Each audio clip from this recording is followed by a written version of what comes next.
will Kahane become the prime minister? You don't really believe you're going to be prime minister, Rabbi Kahane? I hope that I'll be the prime minister to save the Jews from the Arabs and from themselves. A quiet man, a special man was he. He sacrificed his life to speak his midst. A righteous man, a pious man, a caring man, a sharing man, more committed than a man could be. An honest man, a haunted man was he. He saw his people suffering needlessly. He saw the cause, he knew the cure, he told the truth, his motives pure. He filled the skies with his entreaty. Never will there be a better man than me. Never will we have a better friend for eternity. A patient man, a humble man was he. He couldn't rest, his soul was never free. A loving man, a mystic man, a daring man, a driven man. His people were his only ecstasy. Never will there be a better man than me. Never will we have a better friend for eternity.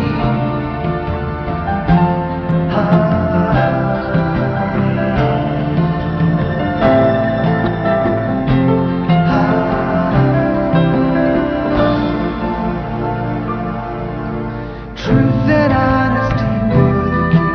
He took his message over land and sea. He left behind his legacy, a guiding light for all humanity. A gentleman, a giant man was he. His mission gave him strength and energy. He feared no one, faced anyone. He shared his thoughts with everyone. The only thing he feared was apathy. A tortured man, a tireless man was he.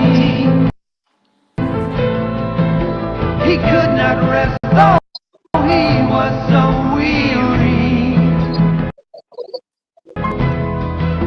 He met his fate one dark day. A man of hate took him away. His message will not die. We hope and pray. Never will there be a better man than me.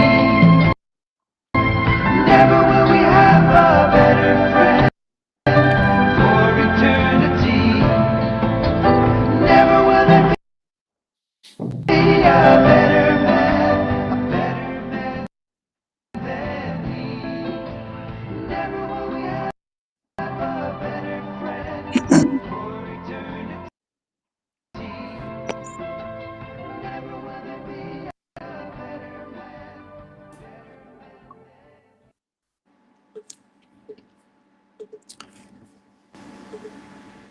Thank you, everyone, for for joining us. I'm going to ask everyone who's joining us for the 35th memorial for Rabbi Meir Kahane, if you could please share this link on whatever social media platforms you're using. We'll reach a lot more people. We're on Facebook, we're on YouTube, we're on X, which others refer to as Twitter. It's through our website as well, israelnow.ca, live right now. So please, if you're watching, please share this on whatever platform you use. אולי בסוף, Reach a lot more people.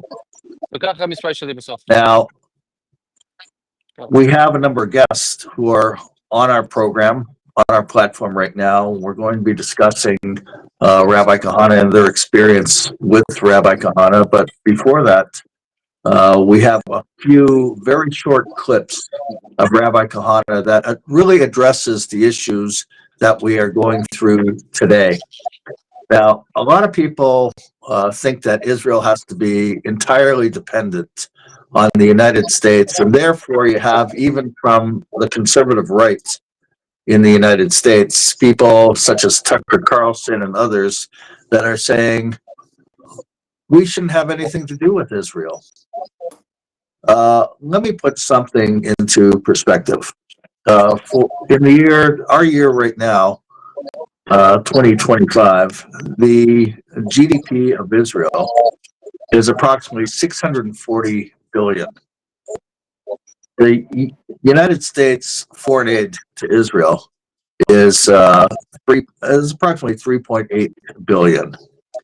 Now that represents almost 0.5%, not even a percent, of the Israeli GDP.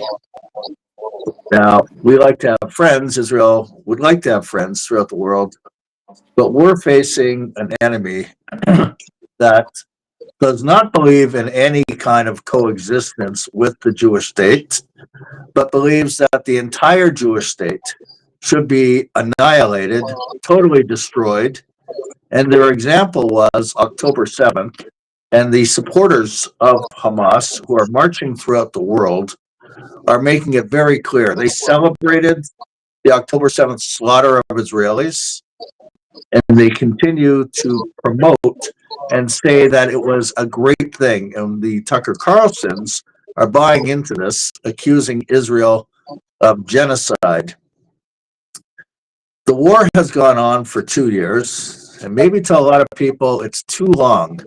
The United States' involvement in war in Afghanistan was 20 years. I don't see anyone complaining about the United States and calling what the United States did in Afghanistan for 20 years genocide, or any of the activities that the United States carried out in Iraq genocide. Watch these few clips of Rabbi Kahane. He answers it succinctly, and if he was alive today, there's absolutely no question about it that he would be running the state of Israel. Let's go with clip 1, then clip 2, and clip 3, and then we'll bring our guests on.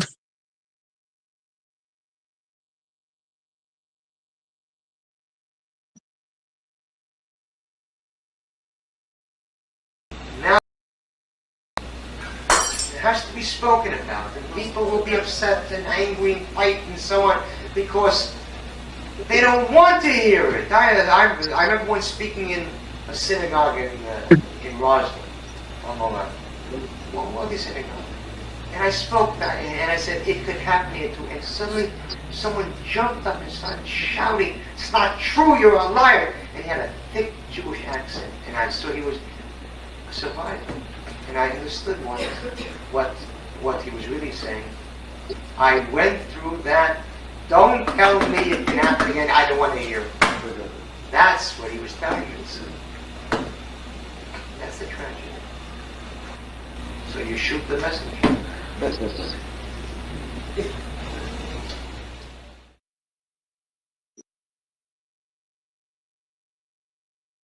That's clip 1. We'll have clip 2.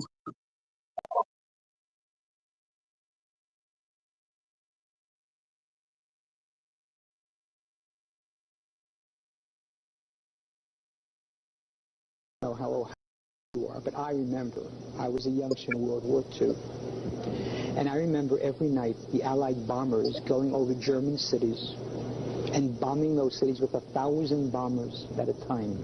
Cologne and Hamburg and Dresden and Berlin. I don't recall anybody protesting the fact that they were bombing those cities. Who do you think was being killed there? Generals?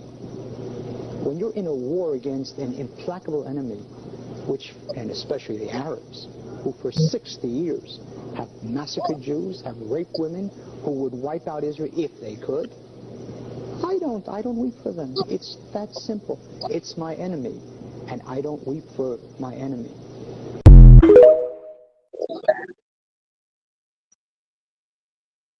and clip 3.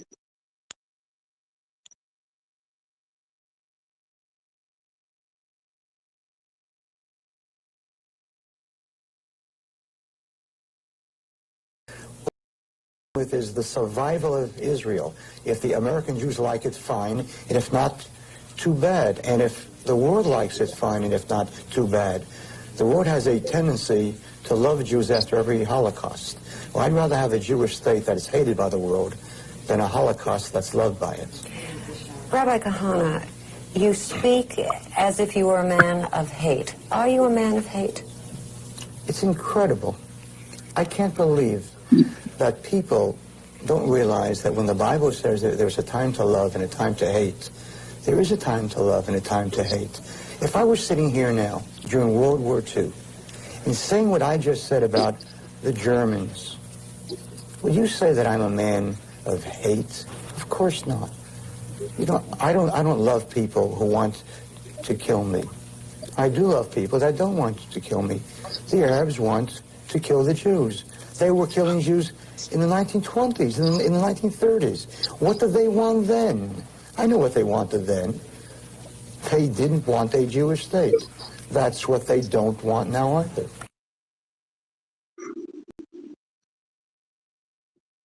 Those are very important segments from interviews Rabbi Kahane had and from speeches that Rabbi Kahane gave. And they're so pertinent, relevant to today. What was the essential message of Rabbi Kahane? We want a Jewish state in the land of Israel. Full stop. And we'll fight for a Jewish state. And the Arabs don't want any kind of a Jewish state. That's the problem. We have guests, and each guest is going to explain their involvement with Rabbi Kahane, what they remember, for approximately 4 minutes. And then we'll get into a discussion amongst us as well about Rabbi Kahane. We do have one of our people in Jerusalem who's filming, who has a live stream set up at the memorial that is in Jerusalem right now. So we'll be showing clips from that as well. That's Jordan Justine who is there. But right now, let me bring on Meir Jolowitz, and Meir could explain his involvement with the rabbi and how he sees the ideals of Rabbi Kahane. Go ahead, Meir.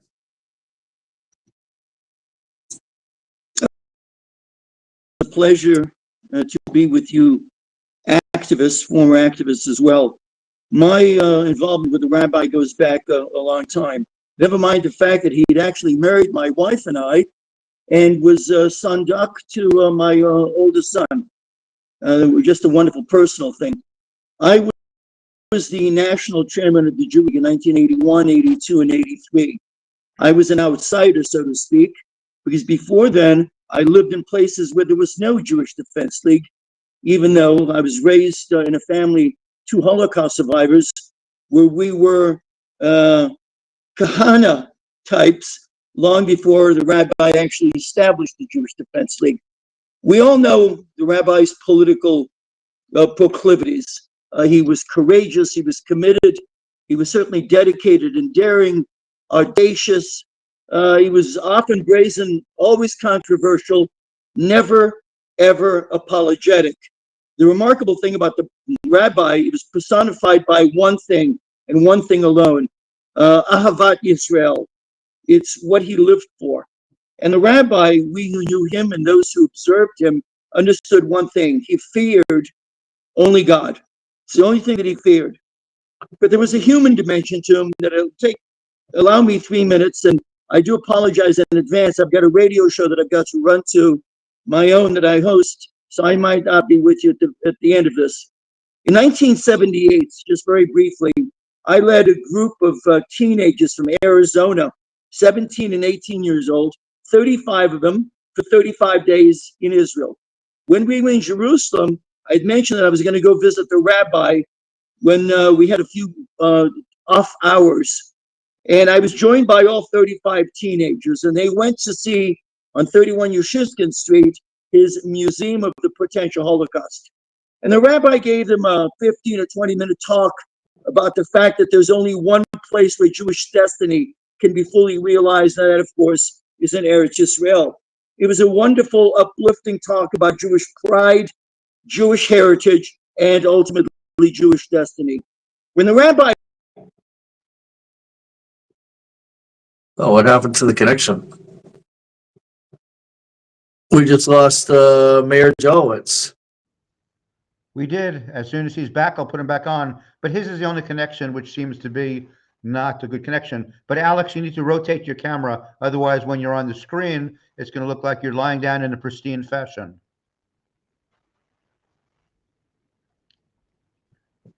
Now it's upside down. Oh, we're getting there. Okay. There he is. There you go. That's fine. Okay, so Alex, you want to take a minute and talk about yourself?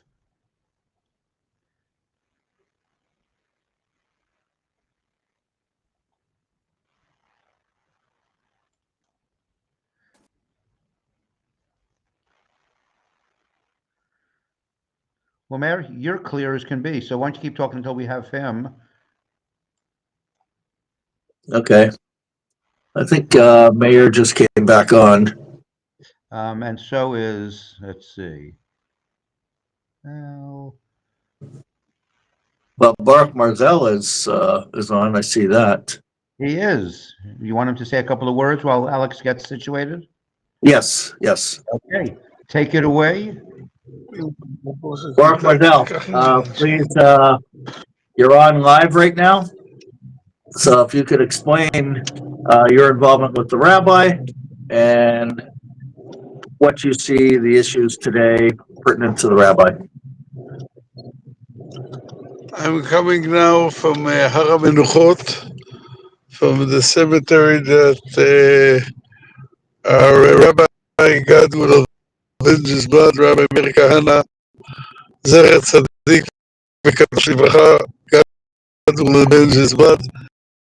Was buried. People came 35 years after Rabbi Kahane was murdered in New York. More and more Jews in Eretz Israel believe that Rabbi Kahane was right. More and more Jews are coming to the cemetery, and there are memorials all over for Rabbi Kahane. I had the privilege to be with Rabbi Kahane from the time he came to Eretz Israel in 73, and I was his spokesman and afterwards his secretary in the Knesset. A lot of the things that Rabbi Kahane said seemed like he's exaggerating. What Rabbi Kahane said during elections, or Kahane or Arafat, that was one of his messages. And I told him, Rabbi Kahane, Likud doesn't want, even the labor doesn't want Arafat. So Rabbi Kahane says, not only labor will want Arafat, even Likud will support agreement with Arafat, and everything he said happened. And what happened in Simchat Torah, the massacre 2 years ago, Rabbi Kahane spoke about it every speech. He spoke about the massacre in 1929. The Jews were brutally massacred. The women were raped. They were chopped to pieces, put in an... And he told the story about the doctor in Hebron that took care of the Arab. Was a very nice doctor that took freely in the Hadassah clinic in Hebron. The first Hadassah hospital in Eretz Israel was in Hebron, and he gave free medical treatment to the Arabs. And when they started the massacre, you would think that this doctor, they wouldn't do to him anything, but he sealed his house like all the Jews after 16 yeshiva boys, Slobodka yeshiva, murdered. And Arabs passed from place to place and tried to barge into the houses. His house was sealed, good, didn't succeed to barge in. but they knew who Ben Zion Gershon is, and they sent the woman to say she had to have a baby, and he wanted to open the door to her. His wife says, "Don't open, it's them." And he and he and he he he couldn't say. He opened the door and he barged in, raped his wife, cut her down to pieces. After raped his daughter and brutally killed her brutally. The only survivor from this house that died from wounds 5 years later, the younger daughter, she passed away from when they raped her and stabbed her. She was covered with blood, so they didn't see that she's alive. She says, "My father called the Arabs with her, Muhammad, what did he do to you? Why are you doing it to me? I helped your grandfather, I helped your sister, I helped you. I always did anything you wanted." And they laughed at him. They laughed at him and says, you can see they took out his eyes, stabbed him, and afterwards put his head on a boiling fire till he died. Now, even if the Muhammad, their religion said they have to kill a Jew, to kill him brutally, someone that helped you so much, something that you can't grasp. But they did it. And I want to remind you that this happened before there was a Jewish state, before there was occupation, before there was Rabbi Kahane, before there was settlements. All the reasons they have today for what they're doing, they didn't exist. In Hebron there was coexistence. They wanted to send an armed unit to defend the Jews. The Jews said, here it would happen. It never happened. We have coexistence. That Rabbi Kahane in every class, I said, remember this, it's going to happen again. And it happened again.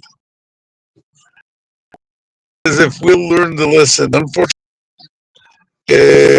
we have a government that, even though President Trump told him to Rabbi Kahane was right, you have to expel the Arabs from Gaza. Even though our government didn't do it and isn't doing it today, this is something that's a disgrace. This is something that will bring the what happened in Gaza. What happened in Gaza will bring to be we wouldn't put a war in Gaza without sending away our enemy. At least letting the Arabs who want to leave. Even that our government isn't doing, and they didn't learn anything from what happened. And so they think that these are learned the lesson and nothing will happen again. And unfortunately, if we will leave 1 million Hamas supporters in Gaza, 2 million Hamas supporters in Gaza, that's not a question. Another massacre will happen. If another attack from Gaza will happen, is a question when it will happen. We know that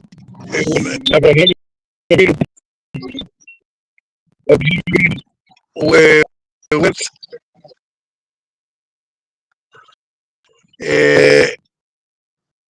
he and Yitzhak Sor had the vision to see the far away what's going to happen, the Temple Mount, the place of the Temple Mount, and Ishmael and all the rest of the people that went with him. Do you see it? They said, no, we don't see anything. So he told them, please stay here. You're similar to the dying white. They didn't have the vision to see. There's a lot of people today in our Am Yisrael, they don't have the vision to see far away. Rabbi kind of saw what happened in New York this week. He spoke about it 50 years ago. He spoke about it 40 years ago. He spoke about it 35 years ago. The day he was killed at the place he was murdered by the Muslims, Rabbi Kahane said, that's what's going to happen in America. That's what's going to happen in Europe. That's what's going to happen. And the Jews in America and the first didn't want to open their eyes. And I'm afraid that even after Mindani became the mayor of New York, they'll run away from New York, but not to Eretz Yisrael. They'll run away to Florida till something similar will happen in Florida. I'm urging all of you, that's what Rabbi Kahane would say today, leave the exile. We're in time of the redemption of Am Yisrael. Am Yisrael is being redeemed. You want to be part of it. Come to it. We have a lot of miracles. What's happening? How our army is winning in a lot of wars. Our economy is booming. Even though we're in a war of 2 years, things are happening in Eretz Yisrael. Everything is from God. Is because of God wants to save Am Yisrael and bring us redemption. And we have to be part of it. Each one of us to be part of it. It will be embarrassing to hear in Toronto or in New York that on television that Mashiach came to Eretz Yisrael. So I'm calling you all to come to Eretz Yisrael to do what Rabbi Kahane did 55 years ago.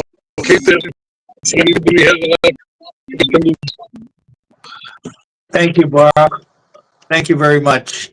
Let's bring Meir Jolwitz to finish what he was trying to say, and his connection got messed up. Go ahead, Meir. Well, Meir. Hi, Bar. I spoke for 5 minutes. I thought I spoke somewhat eloquently, but I guess I have no idea what you heard because I continued to speak, not knowing that I wasn't on. So Okay, it just gets disconnected. Okay, so I have no idea. I don't want to repeat myself if, in fact, you heard it, but if you didn't hear it, I will We heard restate about what a you minute. said. We heard about a I'm minute sorry? from you. About 1 minute we heard from you. Okay.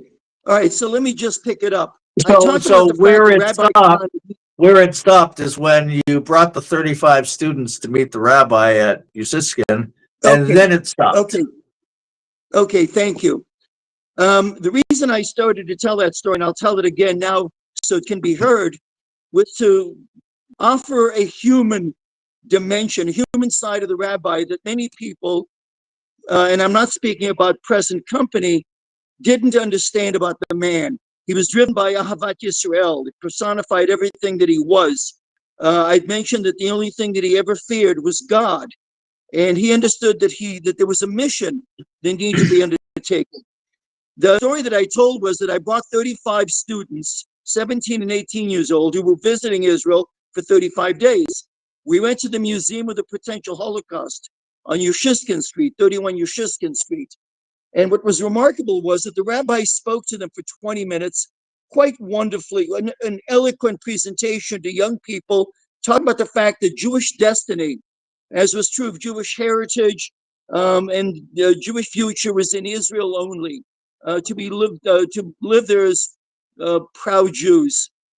And when he finished his talk, obviously referencing the walls around him, which showed the horrors of anti-Semitism in America, he invited the students, any of them who wanted to come and talk to him. And there was one student, 17 and a half years old.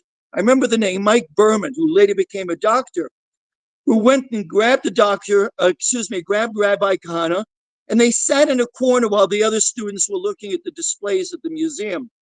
And they started to talk about Jewish destiny and Aliyah and all that, all the thing that the rabbi was absolutely wonderful in doing. 5 minutes into this discussion, I went and I tapped my student on his shoulder and I said, okay, enough. You've taken 5 minutes of the rabbi's time. And the rabbi sort of shooed me away and said, it's okay. It's okay. I came back 5 minutes later and again 5 minutes after that. And each time the rabbi said, it's okay, Meir. We're having a good discussion. When it was all over, almost 25 minutes later, I went up. The rabbi and this young man had established a relationship. And all of a sudden, the rabbi turns to me and he said to me, listen, last week he said that last week he'd spoken to a group of 600 students also visiting Israel, Americans, Anglos. And he was talking about the concept of Jewish destiny. And his comment to me, I've never forgotten. He said, if I could have affected the lives of one of those 600, if only one of those 600 would turn to Jewish activism, would become a better Jew, would move to Israel, I will have considered myself successful. And he said, what's the difference now that I sit with one person and speak to him for 25 minutes, if in fact I can also affect, if he will become a Jewish activist, if he will serve or Klal Yisrael. And I've never forgotten that because there's no other leader, Jewish leader. There are no Jewish leaders. He was the most noble man of our generation and others. But he was the only one who actually was able to sit down and spend 25 minutes of his time to affect the life of one person. No other so-called Jewish leader anywhere in the free world, in the Western world, in America, would ever have done that. They would have considered that, but not the rabbi. He was not only human, he was humane. He was a warrior. He was a remarkable, remarkable man. And that human aspect, that human part of him, I think is long lost among those people who never had the chance to actually meet him. And I have no idea if what I just said was heard because I keep seeing little prompts saying that there's a bad connection. Very clear. Loud and clear and pristine. Everybody heard it. Thank you. Yes, let's bring on Alex Sternberg. Okay, Alex may have to flip his phone or his video, or he can talk in this fashion. Oh, and he has no audio. Okay, now there's no audio. Alex, why don't you log off and then just get back on? Yeah. Okay, so let's show a little bit what is going on at the memorial in Jerusalem. We have Jordan Justine who's there, and let's just show, it's starting to fill up with a lot of people. Yeah. Alex, say something. Looking good. Hear you. They're praying right now, Micha, so I don't want to talk. Okay, so is Alex He back was on? turned it again. Here. I'm back Okay. on. Okay, very good. Am I Okay, good? well, the phone is a little bit sideways, but we can hear you perfectly. So, Is this any better? yes, that's it. Perfect. It's pristine. It's pristine. Okay, I always wanted to be pristine. So I'm listening to everybody, Meir Jalowitz, talk about his experiences. And of course, Baruch Marzel, I had the pleasure of meeting him a few years ago in Hebron. I went there to listen to him tell me about his experiences and who he was. And I found out that he was interested in listening to me about my experience. His connection is coming in and out. Yeah. Okay, the volume was good, Alex, and now all of a sudden it just stopped. Yeah, but it's on his end. Of course, everyone else is working. Okay, Alex, if you could hear us, I would suggest again, log on, log off. We'll look at Jerusalem right now, what's going on with the memorial, but for whatever reason, the volume's not working and the phone is sideways. So let's bring on Jordan Justine in Jerusalem right now at the memorial so everybody can see what's happening at the event. Okay, let's bring back on Jordan. And here we go. So what you can see is they have all the books for sale in Jerusalem. Oh, here we have Alex back. Great. Hopefully, I'm better now. Perfect. Okay. Anyway, I met Rabbi Kahane in 1968 at the very beginning when the JDL was just recently formed. It was a couple of months old, and I was introduced to him because. Now what And happened? yes. Yes. And I was teaching Jewish kids in Williamsburg, Brooklyn, karate, and he wanted me to get involved with his new organization and for me to teach karate to the members, which I did. And over the years, I developed a lot of karate classes, not only in Brooklyn or in Manhattan, but also I traveled to Montreal and developed a karate school in Montreal for our members there. And I was instrumental in developing karate classes all over the country. And uh, teaching tens of thousands of Jewish kids all through the years karate. Now, my involvement was not only karate, I also developed chapters and I participated in street patrols in Brooklyn, different places. I participated in the the Soviet mission, the 100-hour vigil for Soviet Jewry. And I unfortunately participated in a riot with the New York City Police Department, the TPF, that caused 4 cops to unfortunately have to go to the hospital for treatment because they attacked me. And I joined them in the hospital, and the 5 of us were trading stories. Anyway, I remember Meir as a person who had a tremendously good sense of humor. He was a real mensch, and he could joke, and there were the human side of him is what I remember more. When we developed the JDL camp up in the Catskills, as wherever Rabbi Kahane traveled, he made sure that for Shabbat he was back in the camp because his family was in the camp. And Shabbos afternoon after lunch, he would sit down with his son Baruch, and they would open up Gemara, and they would sit and they would learn together for a number of hours Gemara. And I was very lucky and very happy to be able to participate in the shiurim and listen in and learn with them and so on. So for me, Rabbi Kahane was a very human being, and I learned a tremendous amount of Zionism from him about the Irgun and about different groups. And what I can say is that in the years past, I have been writing articles for various platforms, but Rabbi Kahane's Rabbi Kahane's ideology is still scares to death many of the Jewish leadership. There are platforms that told me that they will not publish anything I have to say about Rabbi Kahane if it's a positive statement. If I want to denigrate him, if I want to blast him, if I want to say he was wrong, they'll be ready to give me platform as much as I want. But if I say that what he did was right, and what he said was right, and what he said came true, unfortunately today, they're not going to be publishing that. So only the Times of Israel allows me to publish my articles. But I have a book coming called The Toughest Jew in Brooklyn, where I talk about a lot of the JDL activities that I participated in. And part of the reason for me to write this book is to be able to explain to a younger generation what we did, what had been done, and perhaps if they so desire, what can be done in the future as far as being activists for Jewish rights and for Jewish causes. Uh, Certainly, what Rabbi Kahane said 40 and 50 years ago, unfortunately, came true. You You know, and want to pull out the flag? You want to pull out the flag on live stream? what is that? No, that's just background noise. Go ahead. Okay, so I was very proud to know him. I was very proud to work with him.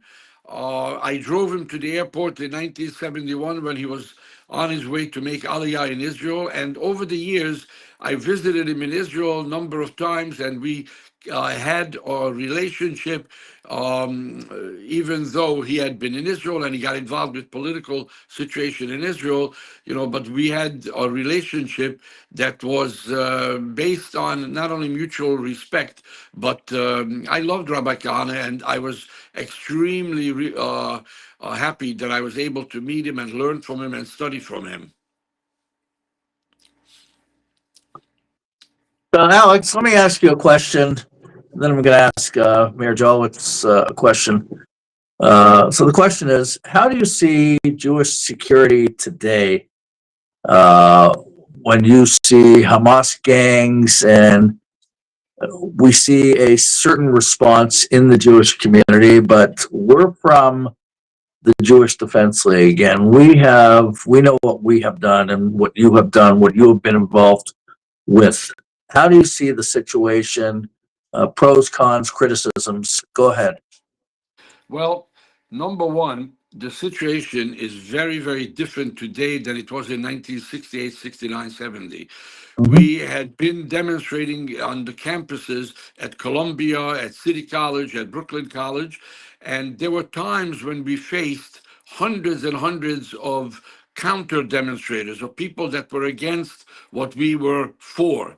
And there were times when it became physical, but we were facing several hundred more than who we were. Today, the situation is that you're facing thousands of people. I think that many of them may be armed. And you also don't have any sympathy from the police department and the leadership in New York City and state. And it's a very, very different situation. Certainly in the old days, in JDL days, when there would have been demonstrations like at Columbia for Hamas, we certainly would have mobilized as many people as we could. The Chaya squad that I was in charge of, we would have mobilized a lot of people to go down to the universities and break up these Hamas demonstrations. However, I have to realize also and recognize that today there were thousands of people demonstrating, and we would have possibly been overwhelmed, although we would have done it, and we would have gone, and we would have battled. There was only one place that I heard in California where a group of Jewish students went and began to disperse and beat up the pro-Hamas demonstrators and attacked them with baseball bats and so on. And I never found out who these people were. I just wanted to shake their hands because what they did was showing everybody that Jews also can fight. And Jews also can stand up. And Jews also have a political agenda.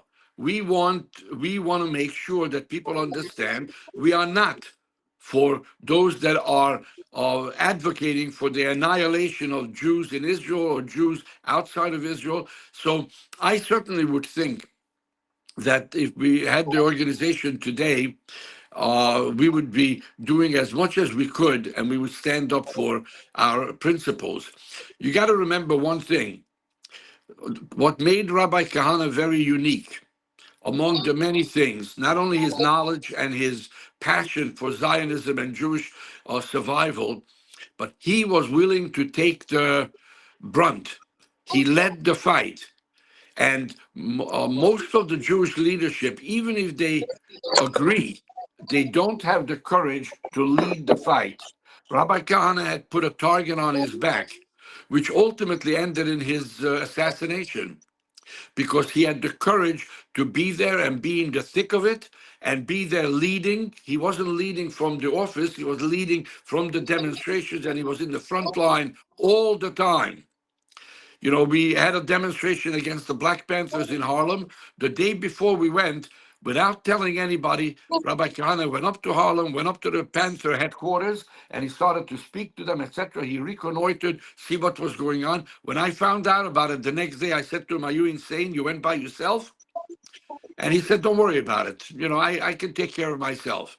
You know, and then the following day we went up there, and what he was able to tell us about the headquarters of the Panthers, etc., was proving to be very useful. Kahane led from the front, and he was willing to take the brunt of being the leader, to be arrested, to be beaten, and so on. You don't have that kind of leadership today. No one is willing to take the type of leadership role and to lead the people into battle. And without a good leader like him, it's very difficult to have other people expected to do what you want them to do. You got to lead. You know, there is an old expression in the U.S. military: lead, follow, or get out of the way.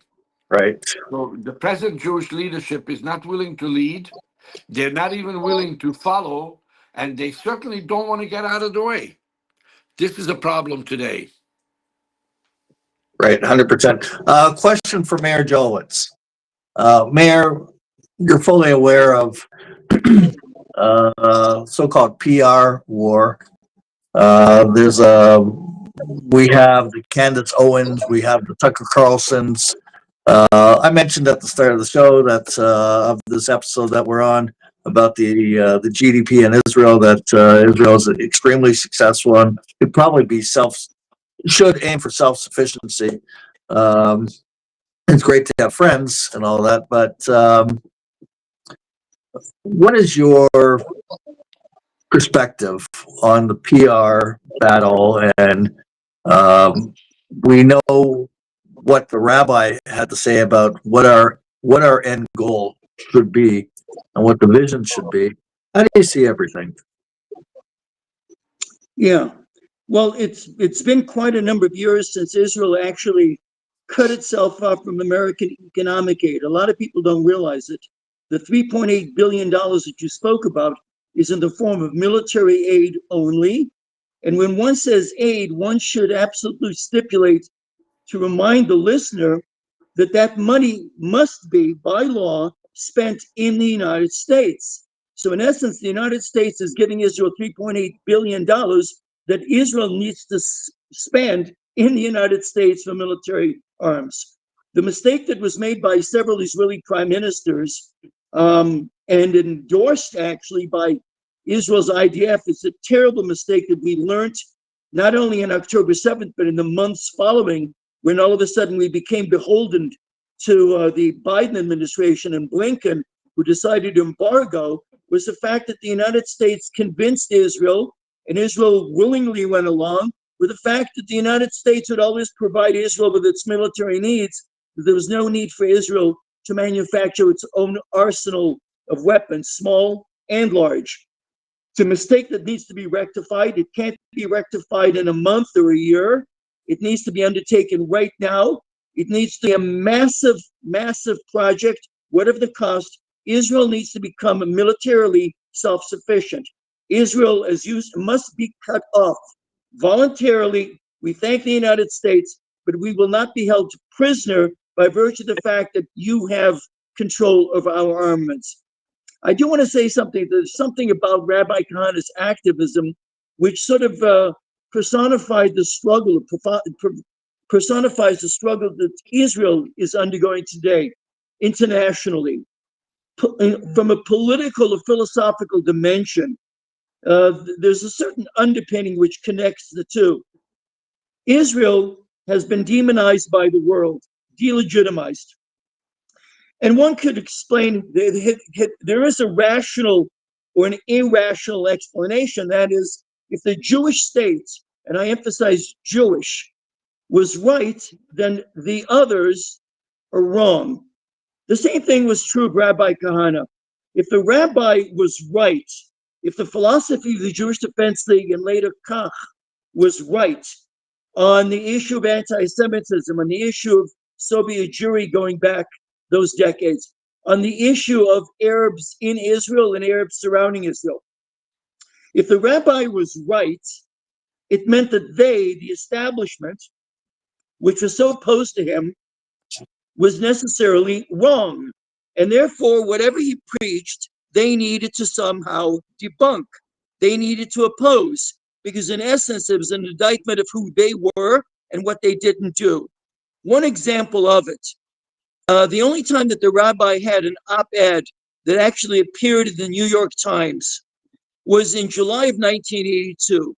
He wrote a wonderful, limited, I think, to 800 words, That's what their requirement was. A wonderful op-ed, which was no guilt for Israel. It was at a time of the war in Lebanon and such, and he basically said the Jews need to stop being apologetic, a message that we all heard from him many, many times.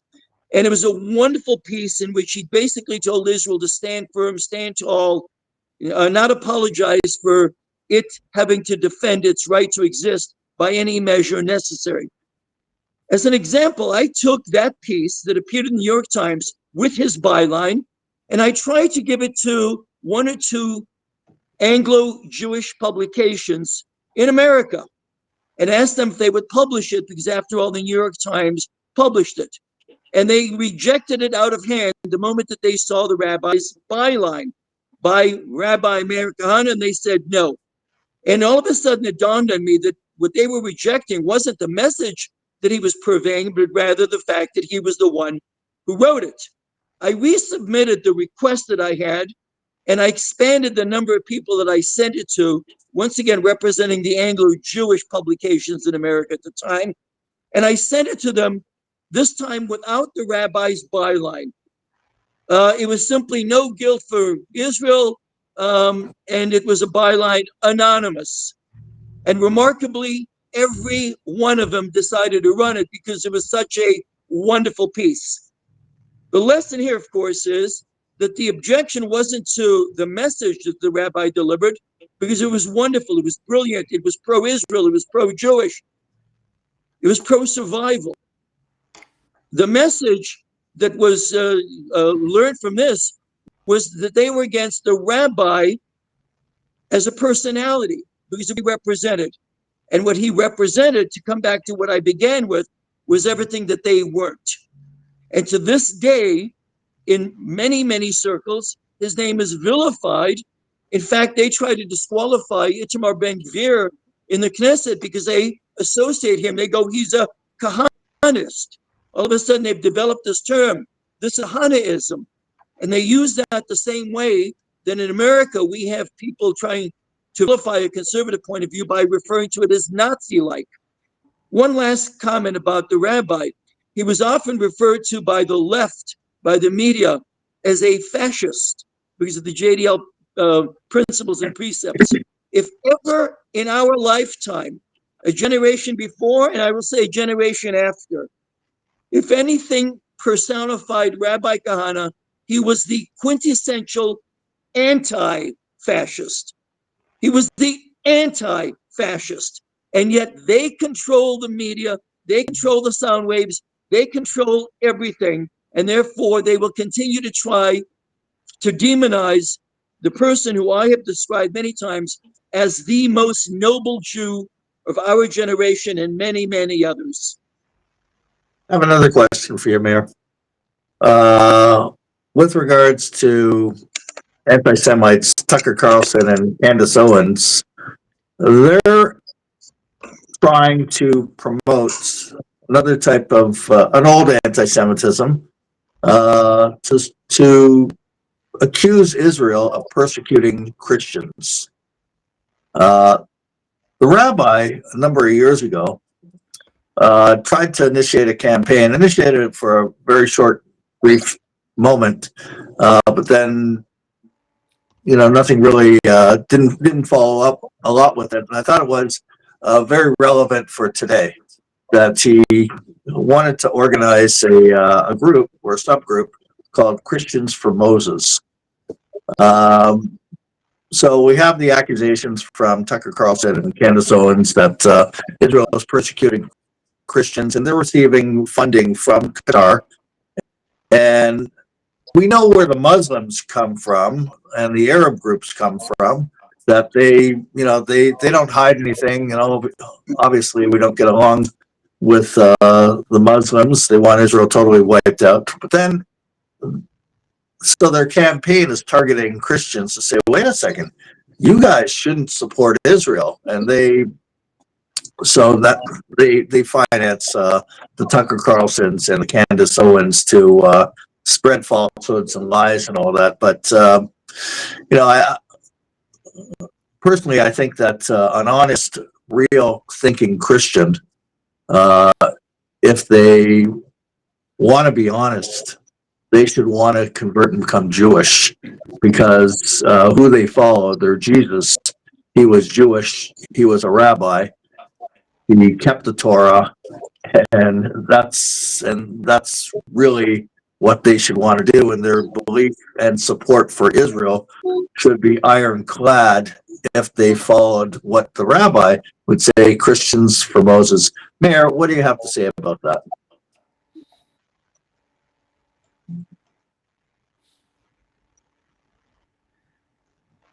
I'm sorry.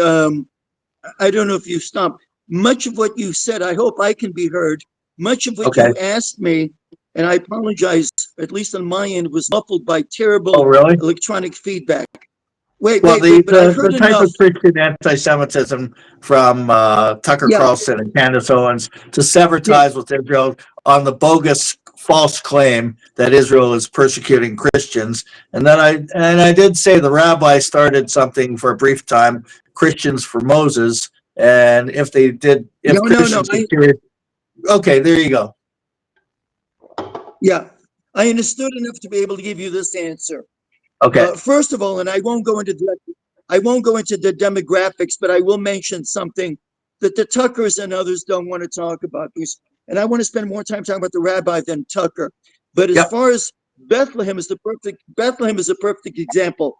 In Mhm. 1950, in 1951, the population of Bethlehem, and if you ask the average Jew who was born in Bethlehem, they will tell you Jesus. But the answer that I was looking for was Yep. King David. King Right. David was born in Bethlehem.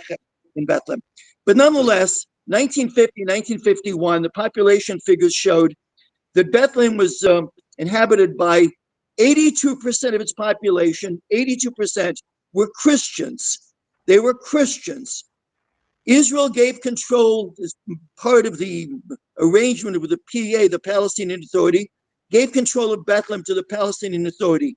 That number today, the number of Christians who live in Bethlehem, is 11%. They've been persecuted, they've been harassed, they've been driven out. This is the Muslims driving out the Christians, and the Christian world needs to wake up to this reality. But let me get back to the rabbi. In 1979, it's a comment about the Christian support that the rabbi understood was there. The rabbi was a very religious person, obviously. Many people don't understand what a religious scholar he was. But he also understood better than others the Western mind, the Christian mind, the American mind. He came to Phoenix, Arizona in 1979. He would come by normally once a year. And it was arranged for him to speak the largest congregation of Christians in Arizona. And if I'm not mistaken, this goes back a number of years, I believe that the name of the institution was the Valley Cathedral. It was an enormous place, enormous sanctuary. And he told them that he wouldn't, as an Orthodox Jew, speak in the sanctuary, but if they made arrangements, he would speak in the assembly hall. They set up 5,000, real number, 5,000 seats. And Rabbi was introduced, this controversial rabbi living in Israel, fighting for Jewish rights, who should be supported by the Christian world by virtue of the fact that the Bible demands it. And the rabbi gets up. I'm sitting there in the front row with some of the people who had invited him. And the rabbi gets up, and there are 5,000 people there, and they all have a Bible in hand. And every time that he would cite something in Bible and scripture, they would open their Bible, they would quickly go to it, and they would underline. These were passionate Christians. And he began his speech by saying the following. I'll never forget it. He began his speech by saying, I'm not here to ask you to support the state of Israel. And many people were baffled. He said, I'm here to demand that you support the state of Israel, not because I want you to, because our God wants you to, because God wants you to. And he cited, of course, the passage which we're all familiar with. He who blesses the Jews will be blessed, and he who curses the Jews will be cursed. And they are looking, of course, in the Genesis, and they're underlining the Genesis in there. And he says, so I'm here to tell you that you will, because you're concerned with your own place in the world and in the world to come, you will support the state of Israel. And 5,000 people stood up, Christians all, except for me, and gave him a standing ovation. That was the man that he was. Remarkable, truly remarkable. Yes, Um, that's incredible. I'd like to interject something as well, if Go I may. ahead. Sure. I am not certain that it is in our interest to have people convert to Judaism. That has never been a traditional aspect. Judaism does not proselytize. We don't Right. convert. We make it difficult for people. They really, really have to be very, very interested. However, there is an organization, and there's more than one. There's an organization called CUFI, CUFI, Yep. Christians United for Israel. And I have met Reverend Hagee, who is the head of Coffee. I've met him in Washington at APEC meetings years ago Mhm. when I was more involved with APEC. And there were 5,000 or more Christians United for Israel members that were at, and they were very, very vocal supporters. So what Meir is saying, I'd like to reiterate, religious Christians don't ascribe to Tucker Carlson and all of his nonsense. The fact is that there are people that hate Jews, and they will try to cancel the Jewish message by saying that Jews are doing this or that against Christians. It isn't true, but Israel, we have to admit that Israel, for reasons of their own, they are not really getting the message out adequately, and they're allowing at times an anti-Israel message to linger in the air and to stay in the air without refuting it. And this is a problem. This is why, I think it was, I don't remember who it was that said that a lie is all the way around the world while the truth is still trying to get their sneakers on. It was I Mark think Twain. Mark Twain. I believe it was Mark Twain that said that. So Israel obviously needs to get PR out. And if I go back to the days of the JDL activism in the United States, there are lots of things that can be done against PR companies or against public relations things that are anti-Israel, that bring attention to the pro-Israel message, and you can get free publicity by taking over an embassy or taking over an office and having a sit-in and doing demonstrations that are mild and pretty close to very, very borderline illegal, very, very mildly illegal, nothing crazy, and but you can get a lot of publicity from Right. doing activism that gets the press out, like we did for the Soviet Jewish issue, that gets the press out and causes headlines to be able to counter the headlines that the billions of dollars spent by Iran and Qatar to really demonize Israel. I'm going to make a It's quick comment on that. it's Being in South Texas, I go to John Hagee's church for the Night to Honor Israel, where he raises $20 million, and we sit in the front row, those who are members of AIPAC or any other Jewish organization. And 2 years ago, John Hagee had Mark Levin as his guest speaker. So, and exactly what you're saying, I think the goal is to be proactive. And as opposed to other states, in Texas, when they tried to have a pro-Hamas rally in Texas, in Austin, this is me and my friends and the governor and Ted Cruz, and we didn't stand for it. And the National Guard set up a wall between, that's my wife and I, and about another 10 armed Jews. They thought they were protecting us from the pro-Hamas. The pro-Hamas supporters were overweight women with earrings and green hair. That's who we were up against. It wasn't exactly much of a concern. Anyway, that's my 2 cents from the studio. Back to you guys. Thanks. excellent. Excellent. Excellent. Very good. Let's just briefly show a little bit more from the memorial in Jerusalem. We have a live feed there. Yeah, we have a live feed, but for some reason he's not. I have him linked in, but he may need to go and undo and redo just like we had to. For some reason his feed's not coming in. Well, I don't know if you can hear us, so we'll continue the discussion then. Yeah, that's what happened. Okay, so Mayor Jolowitz, so the rabbi's message today, how do you see it in Israel today? You know, a lot of people are saying now, Kahane Sadek. What's your understanding of that? And a lot of ideals that leftists had prior to October 7th, those ideals have been completely shattered about coexistence, about a Palestine state. How do you see it, Meir, after October 7th, the mindset of Jews in Israel? I see it with a very, very troubled lens. Okay. Something is wrong. It's something which has been endemic to Jewish history. The truth seems not to matter. And it's a tragic comment to make, but it's reality.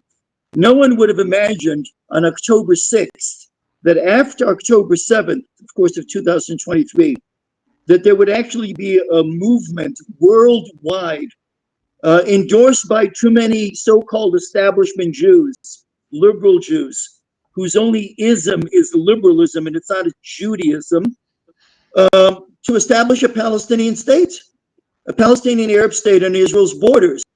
No one would have imagined on October 8th, 9th, 10th, 12th, in the November that followed, most people would have assumed exactly what you just said, that was the death. It was the stake in the heart, in the stake driven in the heart of Dracula, that the two-state solution would no longer be the case. And that isn't what's happened. In fact, the Jewish establishment, we now find out, quite troubling, its own deep state in Israel. No different than the deep state here in America. And they will do whatever they need to do in order to prevent this concept of Kahane was right for ever taking traction. Proof of that, and it's tragic, is with the horrors that we've all evidenced, that we've seen, that was filmed, recorded by Hamas, the most grotesque form of a Holocaust that one could imagine that was perpetrated against thousands of people in Israel. No one would have imagined after that the world petition, which was virulently more anti-Semitic than it was before, no one would have imagined that 32% of the Jewish population in New York voted for Mohammed jihadist. They keep describing him, and it's to his advantage as the democratic socialist. He's not a democratic socialist. Politically, one would say that he's either a Marxist or a communist, but that takes a back seat. He's a jihadi. He's a jihadi. If he was given a little form to fill out, and it's a check only one box, the box was socialist, Marxist, capitalist, or jihadi, Sharia law. If he was honest, he would check Sharia law. That's what we have. But to come back to Israel, we have someone sitting in the Knesset today who was identified, for whatever that means, as being a Kahane protege. Talking about Itamar Ben-Gvir. And Itamar Ben-Gvir today's pollers very much close to what he polled before October 7th. It's a remarkable thing.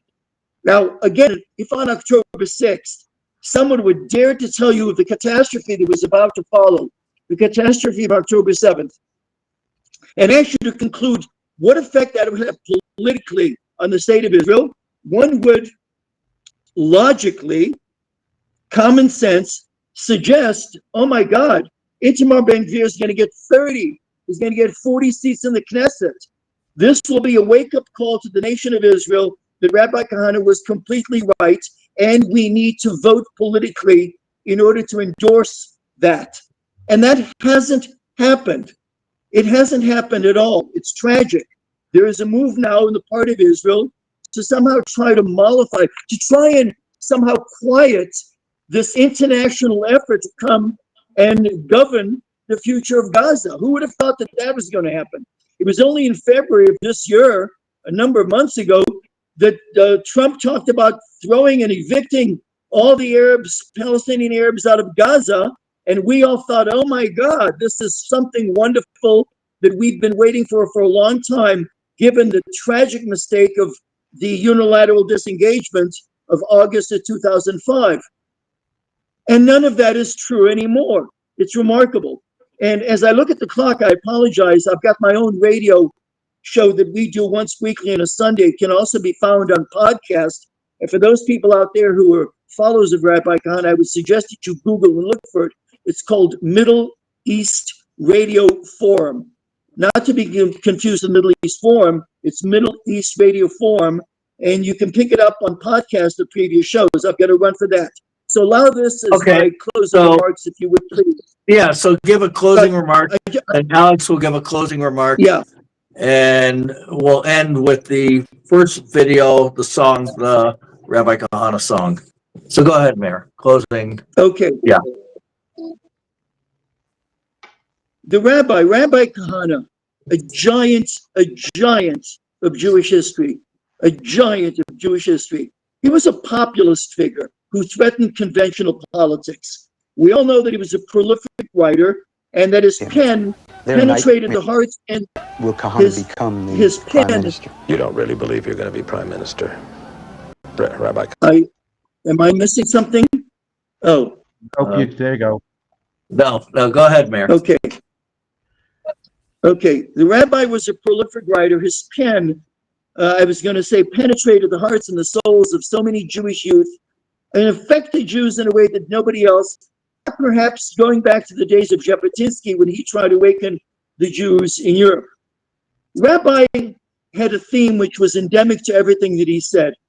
And he would remind us that the Jew needed to stand on two legs. And those two legs were the religious leg and the nationalistic leg. And that if a Jew had only one, was religious but was not nationalistic, was nationalistic and not being religious, that man indeed was crippled and could not stand straight. No one in our time came close to standing taller on both legs than Rabbi Meir Kahane. He was bold, he was brazen, he was never bashful. He was the man that shaped the generation, and we appearing today, and many people listening to today, I think we're blessed to have been in his company and to have benefited from the bold Zionist Jewish perspective that he was not afraid to deliver. And with that, I thank you for the time. Thank you. Alex, final words about the Rabbi. Number one, I never met Itamar Ben-Gvir, but I respect him tremendously. I think he is, as a student of Meir Kahane, I think he has done a tremendous amount of good, especially, not only is he pushing Netanyahu more to the right, the good cop, bad cop routine of people like Ben-Gvir who pushes, and Netanyahu can talk to whoever and say, listen, I can't do that because I got these guys on my right and they'll topple the government. So this is one of the important things that Ben-Gvir is doing very, very successfully. Going up to the Har HaBayit constantly keeps alive in everybody's mind that the Har HaBayit is Israeli, it's a Jewish heritage site. And by not going up there, we are relinquishing it to the Arab control, something that the Israeli government many years ago with Moshe Dayan was willing to do. But Ben-Gvir is keeping it alive, and they're making sure that the areas are becoming more Jewish. And this is all the message that of Meir Kahane that they're keeping alive. Now, when Rabbi Kahane spoke, no one could disagree with him because what he said was right. What he said was logical. What he said was correct. And whoever disagreed with him could say you're a fascist because they had no argument with which to refute what he was saying, because what he said was very logical. If you believe in the Torah, then you have to believe in what he's saying. So it was easier for many people then, and it's easier for people today to dismiss the message of Rabbi Meir Kahane and Kahaneism, which is growing by leaps and bounds, not only in Israel, but in America also. How many of us have heard in the last 2 years, where is the JDL now when you need him? Where is the JDL today? We wish that there was an organization like the JDL around now.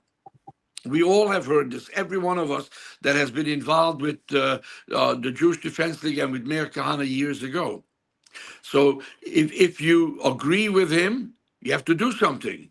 And it's easier and more cowardly to disagree with him, to try to knock down Kahaneism and try to ostracize the people that believe in his message. Because if you actually agree, then you have to do something, and you're not willing to do anything. Many of these leaders, no matter what, they're not willing to take a stand and to be out there and say that they agree with Kahane. So I believe that Rabbi Kahane's message is resonating more than ever before. There are more people that are learning about the message of Rabbi Kahane, and there are more people that are reading his works. And my book is about to come out, be published, Toughest Jew in Brooklyn. I hope that many people buy the book and see what we did years ago, and perhaps use it as a blueprint of what can be done in the future. Again, I consider it a tremendous zchus, a tremendous merit that I was able to work with him, and that I was able to befriend him, and that I was able to learn from him, and that he mentored me, and it changed my life tremendously, as I'm sure it did to everybody else that became a student of Rabbi Kahane. Thank you very much, Alex. Thank you very much. So I encourage everyone that's watching, if you could please share this, the video on whatever social media platform you're using. We'd appreciate that. We have to get the message out. Rabbi Kahane was right. Kahane Tzedek. And we'll end by showing the video with in honor of Rabbi the Kahane, this is coming soon to Judea shop near you in honor of Rabbi Kahane. Here's the concealed carry talit bag. Perfect. Perfect. Perfect. Okay, let's get that video on.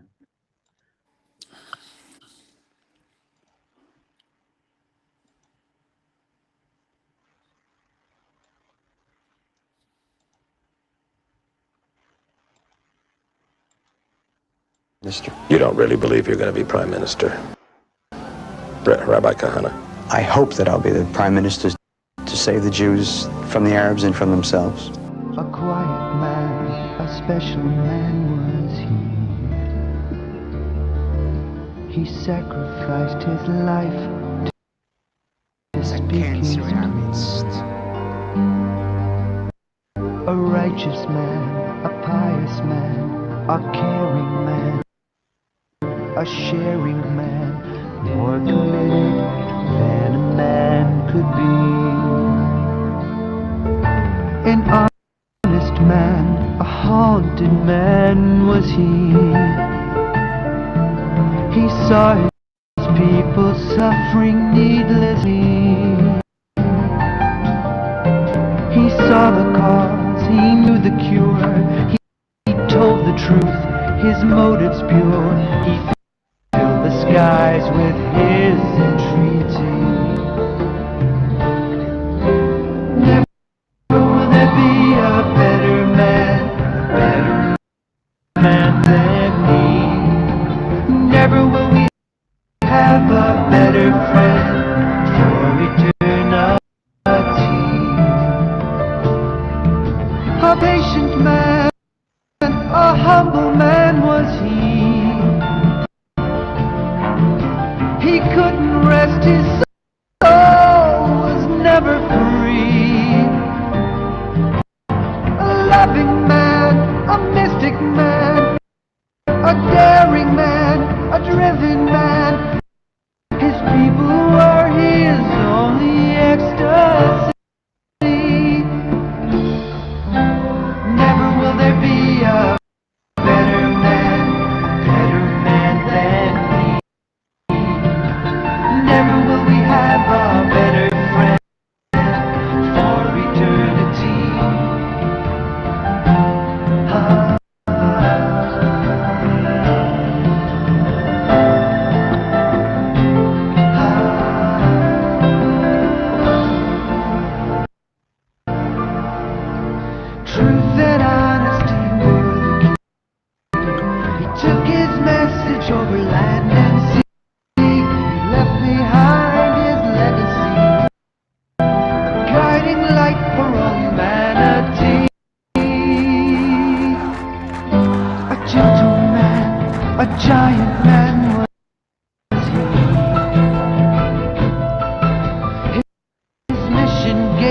strength and energy.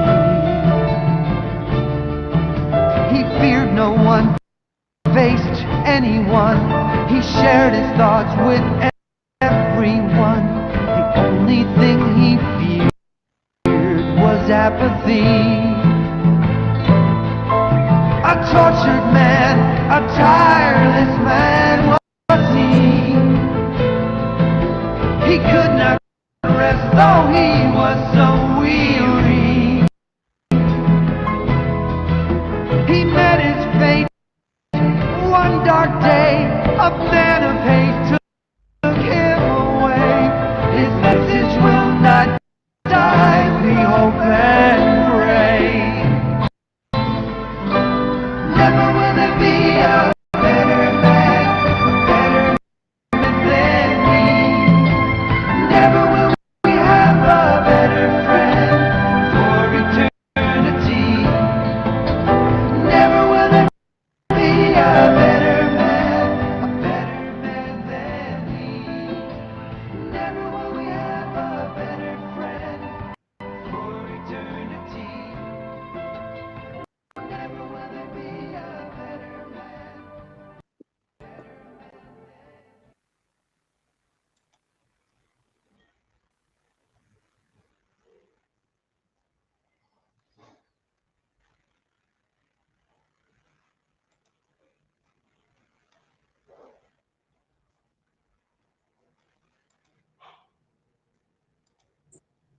Okay, Mayor. Thank you very much, everyone, for watching, and please share this on whatever social media platform you're using. Thank you very much. And if anyone still, before we close out,